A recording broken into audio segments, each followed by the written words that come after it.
다음에 우리가 또 간단하게 짚고 갈 것이 이 본문에 대해서 이지요. 뭐 이미 우리 다 알고 있는 개념이겠습니다만 한번 생각을 해보는 것이 원본과 사본이라는 말이 있겠죠. 원본은 지구상의 원본은 딱 하나밖에 없지요.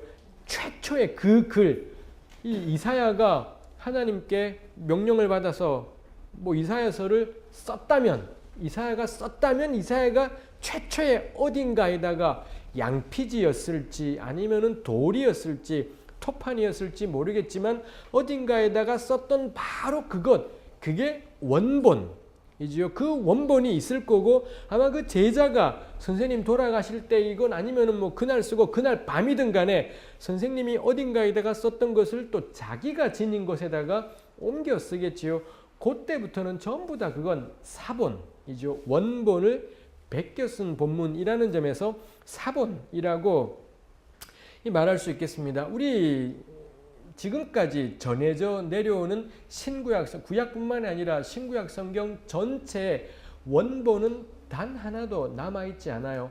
창세기부터 시작해서 요한계시록까지 단 하나의 원본도 남아있지 않습니다. 원본은 어느 결인가 전부 사라져버렸고 지금 남아있는 건 사본들만 남아있습니다.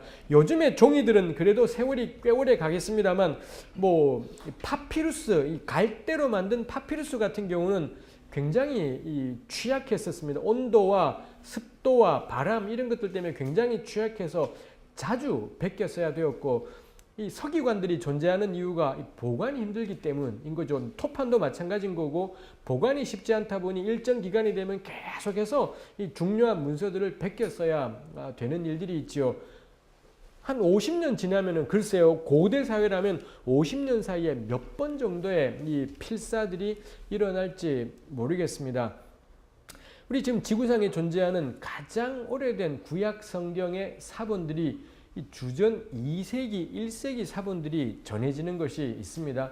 우리 이스라엘의 이 쿰란이라는 곳에서 발견된 사본들은 주전 2세기에 주전 2세기에 누군가가 베꼈었고 그걸 간직했는데 그 동굴, 쿰란이 동굴인데 그 동굴의 온도와 습도가 딱 맞았던가 봅니다. 양피지였었는데 양피지에다 기록한 게 1940 몇 년에 발견이 되었어요. 꺼내보니 어마어마한 분량이 그 동굴 속에 고스란히 들어있더라요. 주전 2세기 건이 뭐 1945년으로부터는 거의 한 2000년 넘는 2100년 전에 양의 가죽을 말린 것에다가 쓴 글이 보존이 되어 있지요. 거기서 뭐 구약 전체가 다 발견이 되고 이사야서는 통째로 발견되고 그러기도 했어요.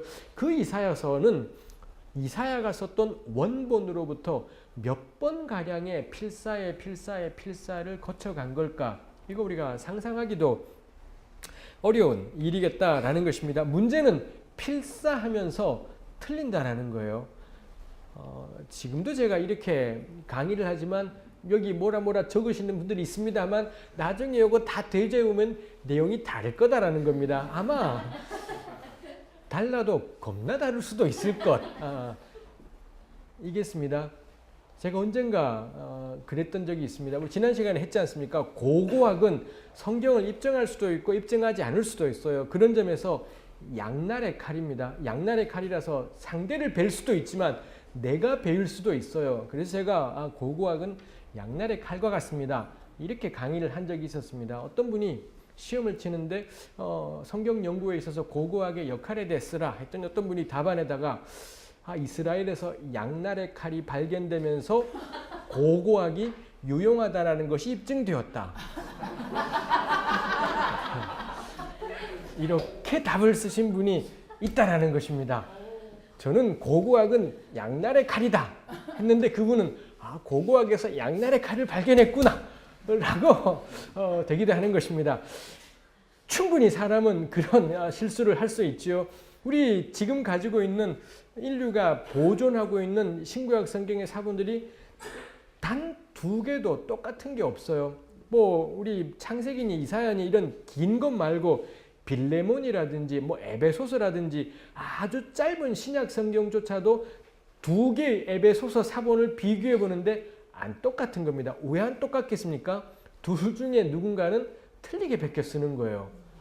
어디를 글쎄요 둘 다 틀렸을 수도 있는 거고 뭐 알 길이 없죠. 더군다나 이게 1번 원본에서 나온 바로 첫 세대 사본도 아니고 지금 우리 신약 같은 경우도 최초 예수님 당시에 복음서와 바울 서신으로부터 한 200년 가량은 이후의 사본이 가장 오래된 신약 사본이에요. 뭐 100년, 200년 사이에 몇 세대 가량의 사본 세대들이 지나가겠습니다. 그거 지나면서 단 두 개의 빌레몬 사본도 단 두 개의 빌립보서 사본도 똑같지가 않아요.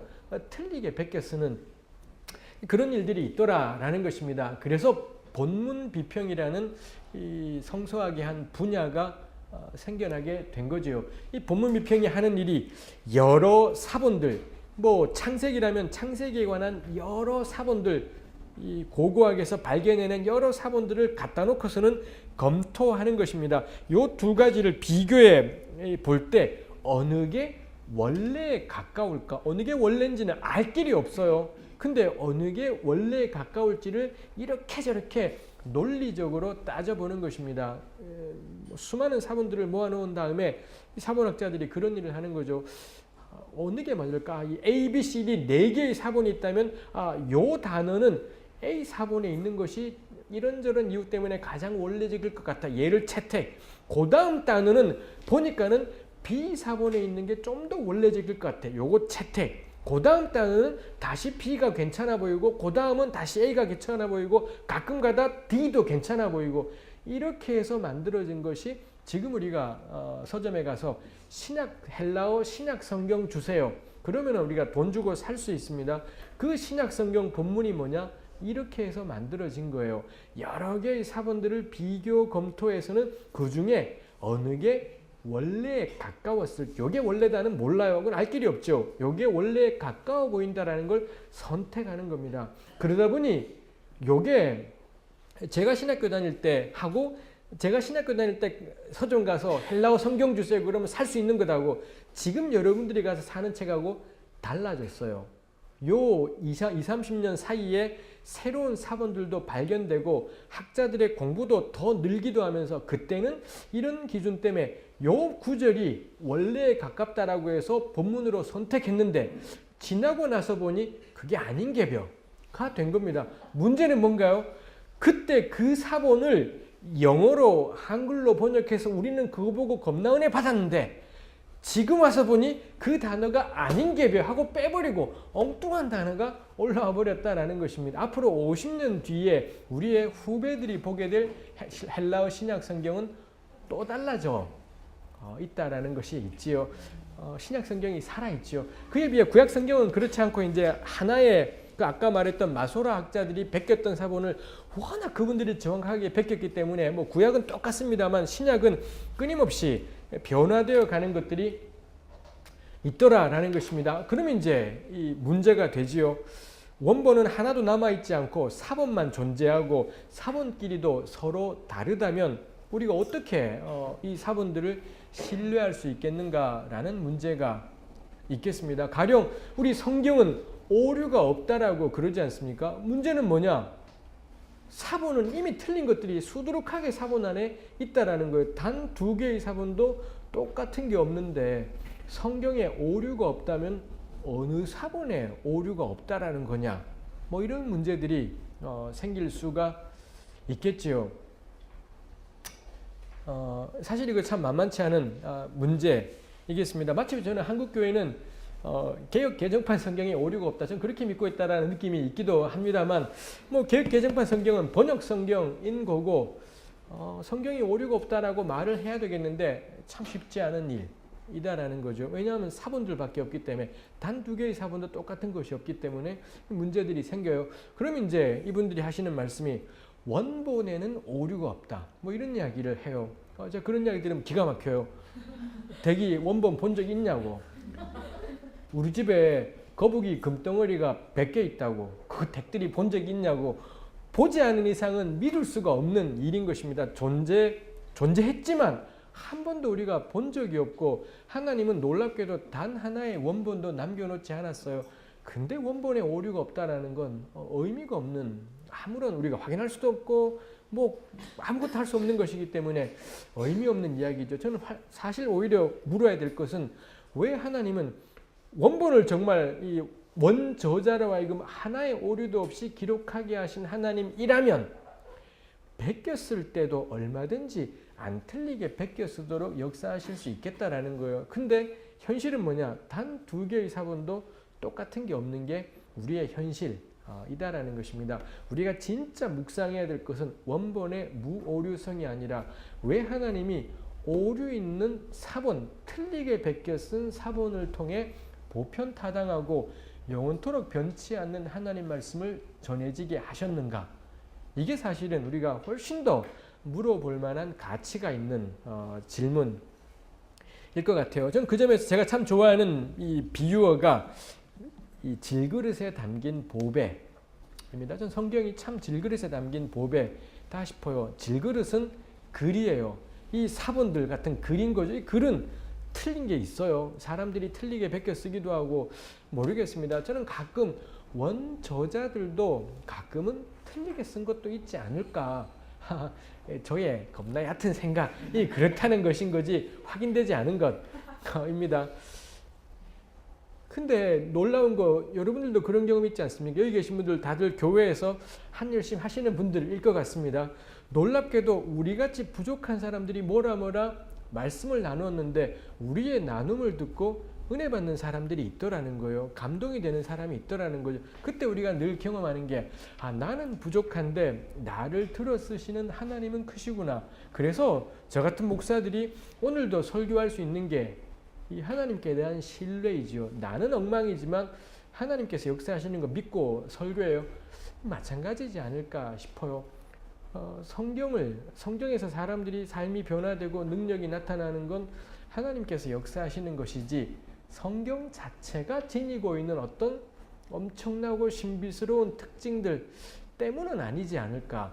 질그릇인데 분명 한쪽에 이빨도 빠졌고 좀 낡기도 했고 질그릇인데 근데 그 안에 이 보배가 담겨 있는 것. 뭐 글쎄 이걸 달리 또 하면은 상한 갈대를 꺾지 않는 하나님 뭐 이럴 수도 있지 않을까 싶은 마음이 들기도 합니다.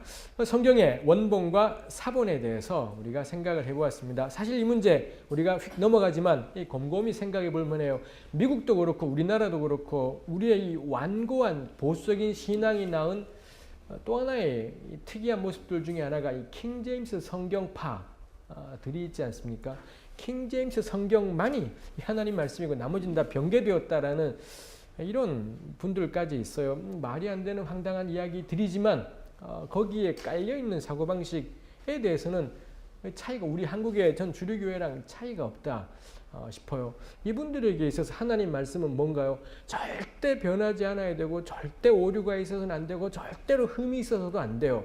순수, 순결, 순전 이게 극치로 달려야지만 하나님의 역사고 하나님의 말씀이다라는 그런 사고가 있다라는 것입니다. 저는 그거 표적주의라고 생각을 해요. 표적을 봐야지 하나님을 믿겠다라는 사고인 것이지 상한 갈대를 통해 역사하시는 것에 대해서는 참 쉽지 않은 견해인 것 같습니다.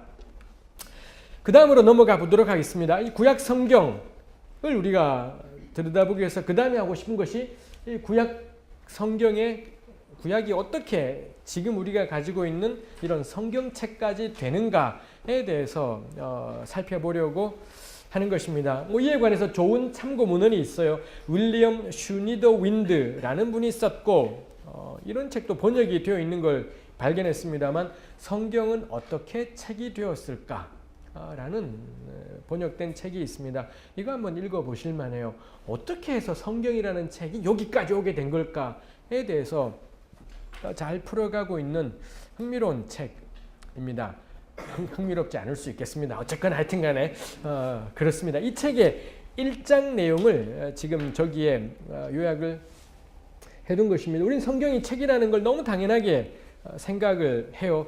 뭐 출애굽기에도 그렇고 하나님이 너 이 말을 책에 기록하라. 책이라는 말이 영어에서는 북이라고 번역했고 이런 단어들이 수도 없이 나오기 때문에 뭐 여호수아가 이 율법 책을 떠나지 말게 하고 주야로 묵상하라. 우린 그럼 당연히 여호수아가 우리처럼 성경 펼쳐놓고 늘 묵상한 뭐 이런 생각들을 떠올린다라는 것입니다. 지극히 문자화된 사회에 익숙하다 보니 성경을 대할 때에도 그런 책이 있었던 것처럼 우리가 생각을 해요. 그렇지만 이 책 한 장 한 장 넘기는 타입의 책, 이런 걸 우리가 코덱스라고 부르는데, 이런 책들이 인류에 등장한 것은 AD 1세기 예수님 시대 때나 가야지 이런 넘기는 것으로서의 책이라는 것이 등장했고, 보편화되는 건 AD 4세기는 가야지 뭐 300 몇십 년 이쯤은 되어야지 책이라는 것을 저 집에 놀러 갔더니 책 있더라 뭐 이런 식으로 보편화될 수 있는 지경이었다라는 것입니다. 당연히 그러면 제대로 된 책 같은 넘기는 것으로서의 책은 구약 시대 때에서는 상상도 할 수 없는 것이었다라는 거죠. 우리가 출애굽기 읽을 때 책이라는 단어가 나오더라도, 구약 보면서 책이라는 단어가 나오더라도 지금의 이 책을 상상해서는 안 된다라는 것입니다. 사실 우리가 성경 볼 때 이 글이 누구랑 연관되는, 이사야서 그러면 이사야에 대해서 생각하지 않습니까? 뭐 사무엘 그러면 사무엘의 시대를 생각하지 않습니까? 이 슈니더 윈드가 그런 이야기를 해요. 우리는 그 책을 볼 때 저자가 누군지를 물어보는데, 저자가 누군지를 왜 물어보는가 하면 사실 그 사람에 대해서 묻기보다는 그 사람이 언제적 사람인지를 알고 싶어 한다라는 거예요. 이사야서는 누가 썼냐? 이사야다. 정말 궁금한 건 이사야가 아니라, 그럼 이사야는 언제 사람이냐? 주전 8세기 남왕국의 이런 시대적인 상황에 살던 사람이다 해서 슈니더 윈드가 지적을 하는 게, 정말 우리가 관심을 가지는 것은 이 언제, 배경에 더 관심이, 시대에 더 관심이 있다라는 것. 정말 중요한 건 저자보다는 그 저자가 속해 있던 시대에 더 관심이 있더라라는 것입니다. 요걸 붙잡고서 이 슈니더 윈드가 이런저런 생각들을 해요.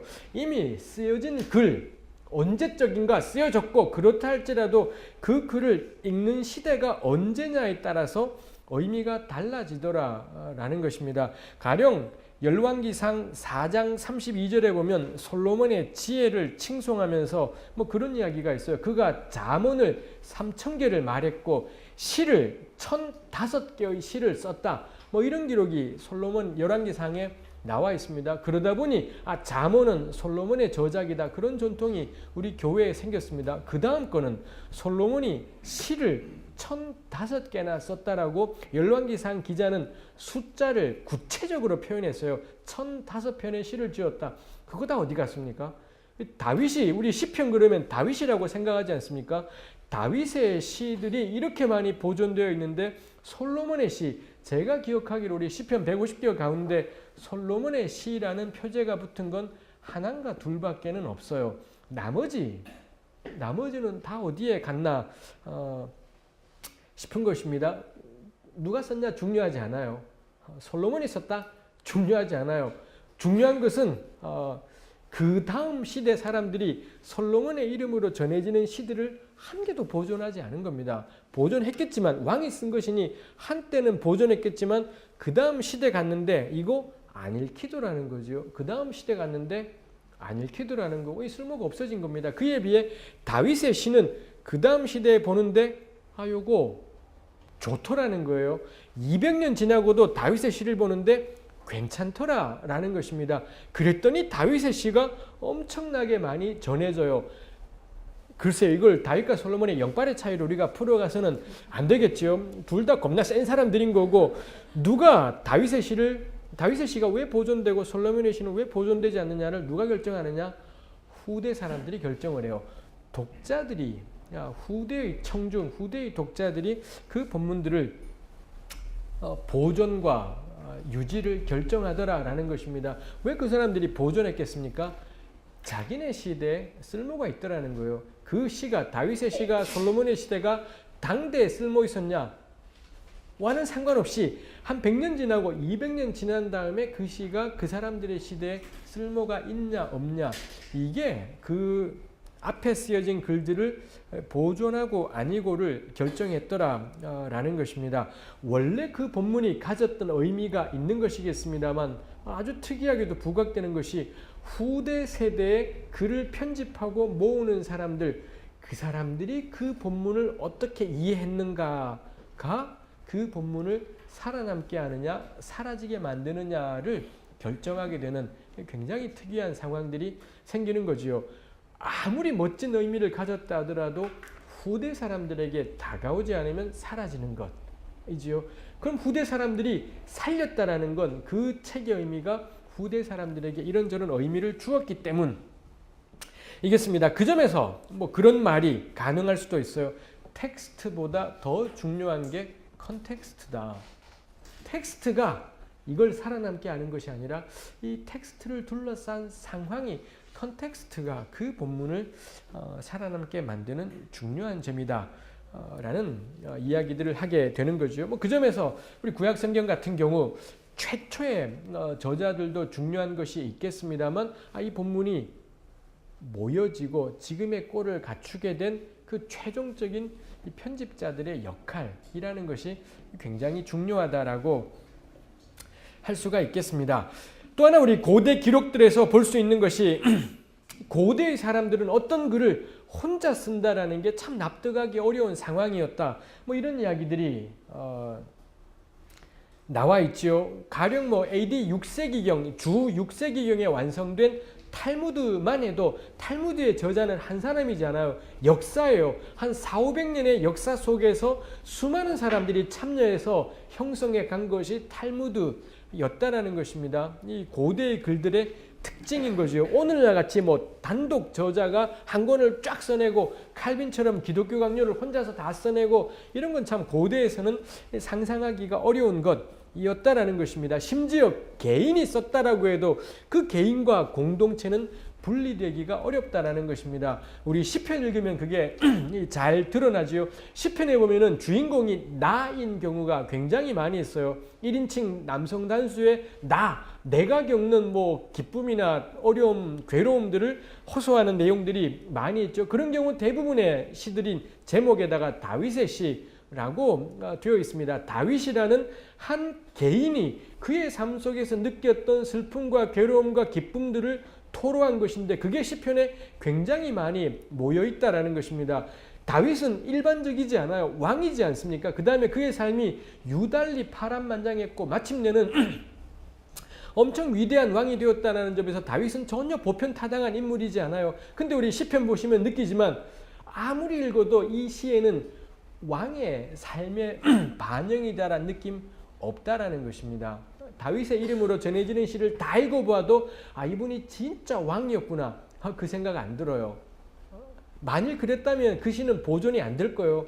왕들이 느끼는 감정은 우리가 느끼는 감정하고 당연히 차이 있을 수밖에 없어요. 우리가 죽었다 깨나도 우리 근혜 자매님이 느끼는 감정에 대해서는 뭐 도무지 납득할 수 있는 것이 없을 겁니다. 그러니 혼자 텔레비 나와서 열받아하고 성질내고 별 난리를 다 하고 있습니다만 참 그러겠지요.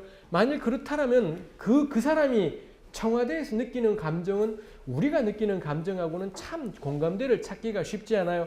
시편은 안 그래요.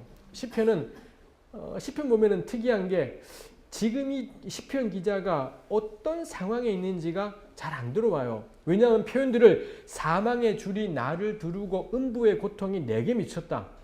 어쨌다라는 건지 뭔 일이 일어났다라는 건지 무슨 힘든 것이 있는지가 없죠. 표현을 전부 보편화시키고 전형적으로 만들고 정형화시키고 이래버렸다라는 것입니다. 그게 좋은 점이 뭔가요? 나쁜 점은 구체적으로 어떤 괴로움이 있는지가 애매모호해져 버렸고 특수한 상황이 사라져 버렸고 좋은 점은 누구나 공감이 돼요. 사망의 줄, 음부의 고통 이런 구절을 읽으면 은혜가 돼요. 사람들이 실존적으로 살면서 자기가 느끼는 고통이 왜 고통인지는 다 다르지만 자기 고통을 내가 마치 이 사망의 줄이 나를 꽁꽁 묶고 있는 것 같은 그런 느낌들을 가진다라는 거죠. 이 시편에 나가 등장하는 시들은 이 나의 경험을 굉장히 보편화시키고 전형적인 표현들로 전 다듬어 놓았다 싶은 것입니다. 그래서 아무리 읽어도 다윗의 구체적인 삶의 경험은 표제 부분을 제외하고는 찾아볼 수가 없게 되는 거죠.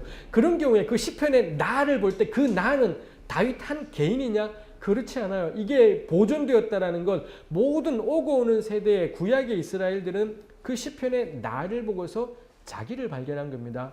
그 다윗으로 대표되는 그 나가 그냥 왕인 나가 아니라 우리 모든 이스라엘이 그 안에 담겨 있는 그런 나를 이 시편의 나에서 보았다라는 거지요. 제가 지금 이 길다랗게 하는 이야기가 개인과 공동체는 분리될 수 없다.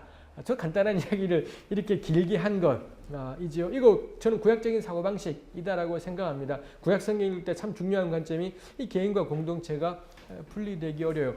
개인 안에 이스라엘이 담겨 있어요. 그리고 그 이스라엘은 한 개인을 통해 구체화되고 표면화되는 것입니다. 이거 참 좋은 것이다 싶어요. 내 안에 대한민국의 한국 사람이 어떤 사람이다라는 게 이 한국 사람 한 사람 한 사람 안에 경험 안에 담겨 있는 거고 이 사람을 통해 대한민국이 표현되고 개인과 공동체가 그런 관계가 있다 싶은 것입니다. 그래서 시편을 다윗이 썼다 할 때 오늘날의 저자 개념이진 않다. 그 다윗은 이스라엘이에요. 이스라엘 총체가 이스라엘 전체가 그 한 사람 다윗으로 구현되고 있는 것이더라 라는 것입니다. 그러다 보니 저는 성경은 저자에 대해서 이 슈니더 윈드의 표현 실망스러울 만큼 무관심해요. 왜냐하면 그 저자가 이런 생각들이 있기 때문에 이 저자 문제에 대해서 구약 성경은 참 관심이 없다라는 것을 우리가 볼 수가 있지요. 사실 저자에 대한 이 글을 쓴 사람으로서의 저자에 대한 관심은 우리 지난 시간에도 이야기했지만 굉장히 현대적인 관심. 18세기에 와서 역사 비평학이라는 것이 발전하면서 이 저자에 대한 관심이 극도로 높아졌지요. 저자에 대한 관심을 가지고 오경을 보았더니 오경이 모세가 쓴 것이기는커녕 몇 개의 자료들로 전혀 저자가 다른 몇 개의 자료로 나눠진다. 이런 이야기를 주장하는 거고 요거의 반대편인 보수적인 학자들도 마찬가지죠. 그분들은 그렇지 않다. 요거는 한 사람이 다 쓴 거다. 해서는 한 사람의 저작으로서의 모세오경을 강력하게 주장하는 겁니다. 어느 쪽이든 똑같은 게 뭔가요? 정작 성경 자체는 저자에 대해서 아무 관심이 없는데 역사 비평학이든 보수적인 신학계건 둘 다 저자 문제에 목을 메고 있는 그런 상황이더라라는 것입니다. 정작 성경 자체는 저자 문제에 대해서 관심이 없지요. 창세기 같은 경우 저자가 누군지 조금도 우리가 흔적을 찾아볼 길이 없다라는 것입니다. 그런데 어느 결인가 우리는 창세기의 저자가 모세라는 이 황당한 견해를 가지게 되었어요. 아무런 성경적인 근거가 없는 생각인데 우리는 창세기를 모세가 썼다라고 어느 결인가 생각하고 있지요. 훨씬 더 중요한 것은 저자이진 않다라고 생각하겠습니다. 모세는 아마 애굽 왕실에서 자랐기 때문에 글에 능통했을 수가 있겠습니다. 그렇지만 당시의 사람들은 아예 글을 몰랐을 것입니다. 아마 지난 시간에 이야기했던가요? 대부분의 사람들은 글을 읽을 줄도 모르고 쓸 줄도 몰랐을 겁니다. 예수님 시대 때까지도 거의 그러했을 거예요. 그러면 궁금한 게 이런 문맹들이 많던 시대에 왜 구약 성경이 글로 썼을까? 다들 글을 모르는데 글 읽을 수 있는 사람은 극소수밖에 없는데 왜 말로 충분히 말을 하다 보니 외울 수 있는 능력도 훨씬 더 탁월했었는데 충분히 구전으로 암송으로 가능한데 왜 어느 시기엔가는 글로 쓰여지게 된 걸까? 요거 우리가 한번 의문을 가져볼 만한 것이지요. 그에 대해서 이 슈니더 윈드가 이런저런 이야기를 써요. 사실 우리 잠언 같은 데도 보면은 내 아들아 내 아비의 훈계를 들으며 내 어미의 법을 떠나지 말라. 이 아들이 귀 기울여야 될 게 뭐냐? 아버지의 훈계, 어머니의 법, 구두로 전해지는 가르침. 이게 핵심이었다라는 것입니다. 이게 고대 이스라엘 사회였던 건데 어느 시기엔가 글이 쓰여지게 되더라라는 거죠. 이에 대해 슈니더 윈드는 생각하는 것이 언제 글로 쓰느냐? 자기가 지금 행하려고 하는 조치가 정당하다라는 걸 입증하기 위한 근거가 필요할 때, 자기가 지금 행하는 조치의 정당성을 확보하고자 할 때 그때 등장하는 것이 글이라는 것입니다. 그러면 이스라엘 역사 안에서 그런 뚜렷한 개혁, 글로써 담보되는 뚜렷한 개혁을 시도했던 때가 언제냐?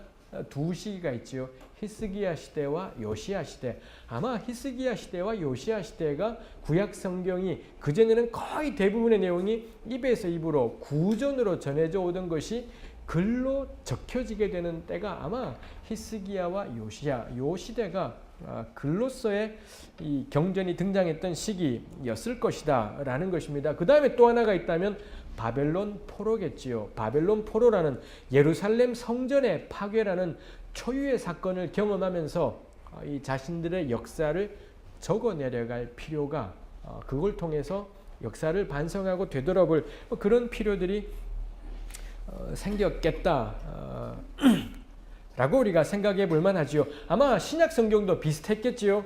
예수님의 제자들은 뭐 전혀 글을 적을 필요를 못 느꼈습니다만 예수님께서 곧 오시리라고 굳게 믿었는데 이 재림이 생각보다 늦어지게 되고 그 다음에 예수님을 직접 목격했던 증인들은 점점 목숨이 세상에서 나이가 많아지면서 세상을 떠나가게 되고 그런 것들이 글로 쓸 필요들을 느끼게 했겠다 라고 생각해 볼 수가 있겠습니다.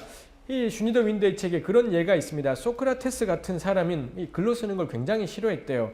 이 글로 써버리게 되면은 내가 이런 상황 속에서 이런 말을 하는 건데 글로 일단 기록되면 그 말의 원래 맥락과는 상관없이 막 여기저기서 인용되기 때문에 영 못 쓴다. 이런 이야기를 이 소크라테스가 했다라는 겁니다. 요거 우리 요즘 인터넷에 돌아다니는 글들하고 뭐 거의 비슷한 느낌이기도 하죠. 그런 식으로 이 글로 쓰는 것에 대해서 조금은 꺼려하는 것들이 있기도 해요. 글로 써버리게 되면 이건 소수의 엘리트만을 위한 것.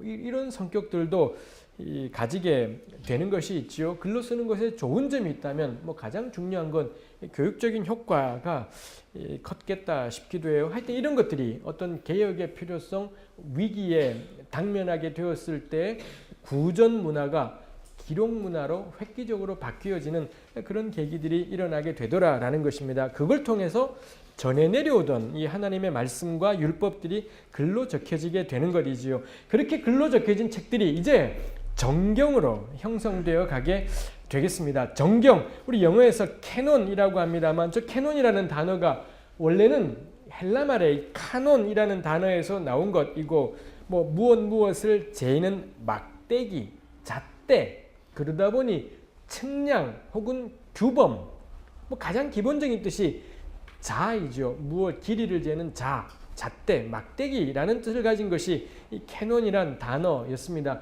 신약 성경에도 저 카논이라는 헬라 말이 이와 비슷한 의미로 쓰인 것이 있지요. 이 AD 367년 초대 교부이던 아타나시우스라는 분이 교회가 사용하는 성경 목록을 가리키는 말로 저 카논이라는 헬라어를 처음으로 사용했다라고 해요. 아주 중요한 책들을 가리켜서 캐논이라고 하고 그게 이제 오늘 우리에게까지 전해져 오죠. 그래서 기독교의 캐논, 기독교의 정경은 구약 39권, 신약 27권이다. 이런 식으로 이야기를 하고 있습니다. 이게 신약 교회의 기독교 교회의 표현이었다면 유대교는 달리 표현했습니다. 하나님의 영감된 책들, 우리는 구약이라고 부르는 책이겠습니다만 그 영감된 책들을 가리켜서 유대인들은 손을 더럽히는 책들 혹은 손을 부정하게 하는 책들 이런 식으로 이름을 붙였다라고 하죠. 저런 식의 이름을 가장 먼저 쓴 사람이 거기에 표기되어 있는 요하난 벤 자카이라는 AD 1세기에 아주 유명한 랍비이죠. 왜 저런 식의 이름을 붙였는가 하면 이 책은 이 구약책은 너무 성스러운 책인 거고 너무 귀중한 책이기 때문에 어떤 손이라도 그 책을 잡으면 더러워져요. 내 손이 깨끗했는데 이 하나님 말씀이 성경을 쥐는 순간 내 손이 너무 더럽다라는 걸 발견한다라는 거죠. 그래서 이 책은 뭐냐? 손을 더럽히는 책이에요. 손을 오염시키고 손을 부정하게 만드는 책이다. 이렇게 불렀다라는 것입니다. 그래서 이 유대인들의 기록들을 보게 되면 어떤 책이 가령 에스더는 손을 더럽히게 하는 책이냐 아니냐 이런 논쟁이 있어요. 전도서가 손을 더럽히게 하는 책이냐 아니냐. 우리식으로 표현하면 에스더가 정경이냐 아니냐. 전도서가 정경이냐 아니냐 이런 표현이 되겠지요. 우리는 캐논이라는 말로 표현했고 유대교는 손을 더럽히게 하는 책이라는 말을 가지고 똑같이요. 정경에 대해서 이런저런 논의들을 했다라는 것입니다. 구약 정경, 그래서 유대교의 구약 정경은 저렇게 되어 있죠. 첫 번째가 모세오경, 창출레민신이라는 모세오경이 있고 그 다음에 나오는 것이 8권의 예언서가 나오게 되지요. 여호수아, 사사기, 사무엘, 열왕기 요 4권의 책을 가리켜서 전기 예언서라고 유대인들은 전통적으로 분류하고 있지요. 그 다음에 이사야, 예레미야, 에스겔, 12소선지 이렇게 4권을 가리켜서 후기 예언서라고 전기 4권, 후기 4권 우리랑 똑같은데 이제 권수를 2를 하나로 묶고 12권을 하나로 묶어서 뭐 이렇게 예언서는 8권이 되어 있죠. 모세오경, 율법서 5권, 예언서 8권. 나머지 책들은 세 번째 파트, 성문서라고 불리는 그 파트에 다 몰았지요. 성문서라는 말도 우리가 오해되기가 쉽지요. 거룩할 성자인 것 같지만 그렇지 않습니다. 될 성자예요. 될 성자의 문서니 성문서는 뜻이 없어요. 그냥 문서가 된 것들 아무 의미가 없죠. 영어에서는 그래서 이 성문서를 왜 writings라고 그냥 저술들, 저작들 아무 의미가 없는 단어이지요. 율법서가 아니고 예언서가 아닌 건 전부 그냥 한데 모아버리고 이 한데 모을 때의 이걸 전체를 총칭할 걸 뭘로 하냐? 책들 뭐 이렇게다가 아주 썰렁한 제목을 붙여두었죠. 시편부터 시작해서 시편, 욥기, 잠언, 룻기, 아가, 전도서, 에가, 에스더, 다니엘, 에스라, 느헤미야 묶어서 한 권 역대기. 역대기가 유대인들이 가지고 있는 구약 성경의 제일 마지막 책이죠. 이렇게 해서 모두 24권의 성경을 유대교는 가지고 있습니다. 우리 교회가 가지고 있는 것하고 똑같아요. 똑같은데 순서가 바뀌어 있는 차이가 있겠지요. 개신교의 구약 성경 우리 아시는 대로 창출레민신 5경이 있지요. 그 다음에 여호수아부터 에스라, 느헤미야, 에스더까지 역사서가 2번째 나오지요. 그 다음에 욥기부터 시작해서 아가서까지가 시와 지혜 뭐 이런 우리가 제목을 붙여줄 수 있겠죠. 마지막은 이사야부터 시작해서 12소선지까지 해서 예언자, 예언서들. 그래서 우리 개신교 성경은 5경, 역사서, 시와 지혜, 예언 해서는 모두 39권의 정경을 가지고 있습니다. 로마 가톨릭은 같은 기독교 신앙을 가졌지만 정경에 있어서 차이가 있지요. 우리 느헤미야 다음에 가톨릭 성경에는 토빗, 유딧 더 들어있고 에스더가 나오지만 우리 에스더보다는 훨씬 더 긴 에스더 내용이 더 많죠. 그 다음에 마카베오상, 마카베오하가 또 들어있습니다. 우리 아가서 다음에는 솔로몬의 지혜, 그 다음에 집회 이런 책들이 2권이 더 들어가 있고 예레미야, 에가 다음에는 바룩이라는 책이 또 포함되어서 가톨릭 구약 성경은 모두 46권의 정경을 가지고 있습니다.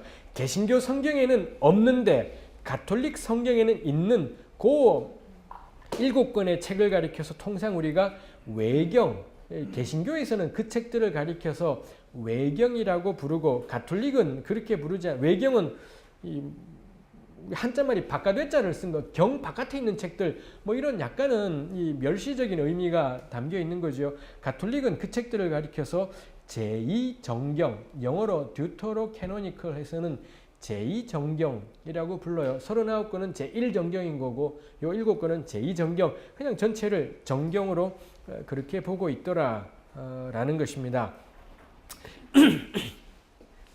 결국 구약 성경을 정경으로 가지고 있는 3대 종파, 유대교, 개신교, 가톨릭인데 유대교의 구약 성경이 3대 종파 모두가 다 가지고 있는 공통 분모인 것이겠습니다. 가톨릭은 그에 비해서 7권을 더 가지고 있는 상황이라고 할 수가 있겠죠. 또 이 유대교의 구약 성경하고 기독교의 구약 성경에 큰 차이가 있다면 배열의 차이가 있는 것을 우리가 볼 수가 있지요. 이거 우리가 조금 이따가 이야기를 해보면 좋겠습니다.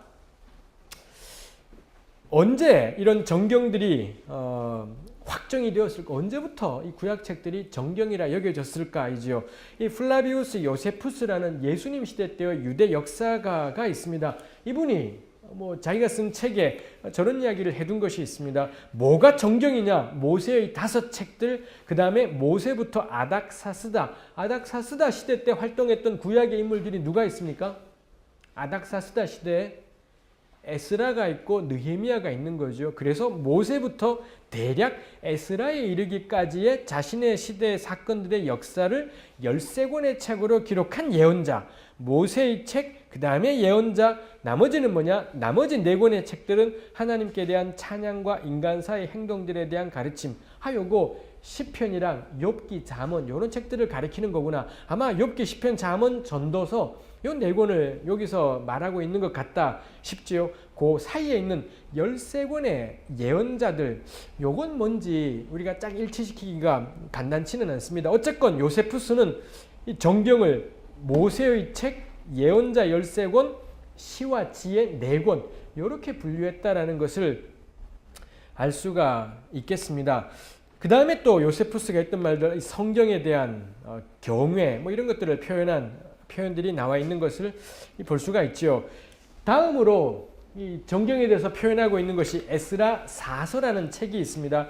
에스라 사서는 에스라가 주후 1세기 후반경에 쓰여진 책으로 에스라가 하나님의 계시를 따라 주전 557년경에 경전들을 새로 적었다 라는 전설을 적고 있는 것이 이 에스라 사서에 나와 있는 내용이겠습니다. 이 요세푸스의 이야기나 에스라 사서나 이런 글들을 볼 때 우리가 그냥 받을 것이 아니라 비판적으로 검토하는 것이 필요하겠지요. 우리가 이거 뭐 길게 할 수는 없겠습니다. 이 두 이야기의 공통점, 요세푸스 이야기랑 에스라 사서의 공통점은 뭐냐?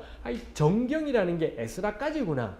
에스라 시대까지가 정경 형성의 마지막이구나 라는 것을 우리가 발견할 수가 있겠다라는 것입니다. 에스라 이후에 쓰여진 괜찮은 책들이 아주 많이 있지만 그 책들은 정경에는 포함되지는 않겠다라는 거죠. 정경에 포함되는 것은 에스라까지라고 고대 사람들이 여겼다, 요세푸스나 이런 사람들이 여겼다라는 것을 우리가 생각해 볼 수가 있겠습니다. 구체적으로는 어떤 식으로 정경들이 형성되어 갔을까 싶은 것이 있죠. 주전 2세기 후반에 쓰여진 집회서, 우리 가톨릭 성경에 들어있는 외경이고 있습니다. 그 집회서 서문에 보시면은 집회서라는 책을 주전 2세기 초반에 어떤 유대인이 썼고 그 손자가 헬라말로 할아버지가 쓴 책을 번역하면서 이 손자가 서문을 달아두었습니다. 그거 역시 번역되어서 우리 외경, 가톨릭 외경에 다 나와 있습니다. 이 손자가 글을 쓰면서 이 자기네의 성경책을 표현하기를 뭐 이런 표현들을 했다라는 것입니다. 율법서와 예언서와 그 뒤를 이은 후대의 저서들이 우리에게 위대한 가르침을 많이 전해주었다. 그분은 할아버지가 율법서, 예언서, 우리 조상이 남긴 다른 저서를 열심히 공부하여 통달한 다음에 썼다. 집회서를 썼다. 뭐 이런 내용이 나오는 거지요. 즉, 우리가 주목하게 되는 게 이 손자, 형제님이 그들이 가진 경전을 표현할 때 뭐라고 하느냐? 율법서, 예언서, 그 다음에 그 뒤를 이은 또 다른 책들, 이렇게 표현하더라는 거예요. 즉, 구약 성경을 세 부분으로 표현하는 거예요. 율법서와 예언서와 그리고 그 다음 책들. 분명한 것은 주전 2세기 초반 후반이 되면 율법서와 예언서는 확정되어 있구나 라는 확정되어 있고, 세 번째 부분, 아까 우리가 성문서라고 했던 그 부분은 애매하죠. 그 부분은 그냥 그 뒤를 이은 후대의 저서라든지 우리 조상들이 남긴 다른 저서라든지 막연한 표현으로 되어 있지만, 처음 두 부분 율법서와 예언서 부분은 명료하게 표현되어 있는 것을 볼 수가 있습니다. 2세기 후반이 되면 구약 성경을 3구분해서 보기 시작했다. 3구분하고 있구나. 그럼 그 이전 시기 언젠가 되었다라는 거예요. 구약을 나눌 때 율법, 예언, 성문 세 번째 부분에서는 3구분했다라는 것을 알 수가 있지요. 마카비이서, 주전 1세기에 쓰여진 마카비이서에 보면은 한 구절에 그는 율법서와 예언서의 말씀으로 동포들을 격려했다. 뭐 이런 내용들이 나오는 것을 볼 수 있습니다. 여기 세 번째 부분은 나와 있지 않고 율법서, 예언서, 율법서와 예언서가 저 시기에 확정적으로 있었구나라는 것도 우리가 생각해 볼 수가 있겠습니다. 한 구절 더, 누가복음 24장 40절에 보시면 예수님께서 엠마오 제자들에게 성경을 풀이하시면서 율법과 선지자의 글과 시편에 나를 가리켜 기록된 글 이렇게 표현을 하더라는 거죠. 예수님 때에도 구약을 3구분해서 보았다라는 거고 율법 예언은 확정적이고 세 번째 부분은 이제 시편 아마 세 번째 부분의 대표 주자로 시편을 언급한 것 같습니다. 예수님 때도 이렇게 되었다라는 것을 알 수 있죠. 오늘 이 정도에서 마무리해야 될 것 같습니다. 그래서 우리 가진 성경이 어떻게 정경화되었을까? AD 주전 5세기경 에스라가 돌아올 때쯤에 그의 손에 지금 우리 가진 것하고 거의 똑같은 창출레민신 5권의 책을 에스라가 쥐고 있었겠다라는 겁니다. 그로부터 한 100년 지나면서 이제 그 다음에 모이는 게 예언서들이에요. 이사야나 이런 예언서들이 그 다음 시기에 모이면서 주전 4세기 가면 예언서 이 구약대로 하자면 8권의 예언서가 이 정경으로 확립되었겠다라는 거고 나머지 부분 성문서는 이제 세월이 길지요. 아마 예수님 때까지 계속 이 책은 정경이다 아니다가 논란들이 되었겠다라는 것입니다. 적어도 율법서와 예언서는 주전 4세기 3세기 가면 오늘과 같은 모양으로 당시 사람들에게 정경의 위치와 중요성을 가진 채 유통되었겠다. 우리가 그 정도를 생각해 볼 수 있겠습니다. 여기까지 해야 될 것 같습니다. 수고하셨습니다.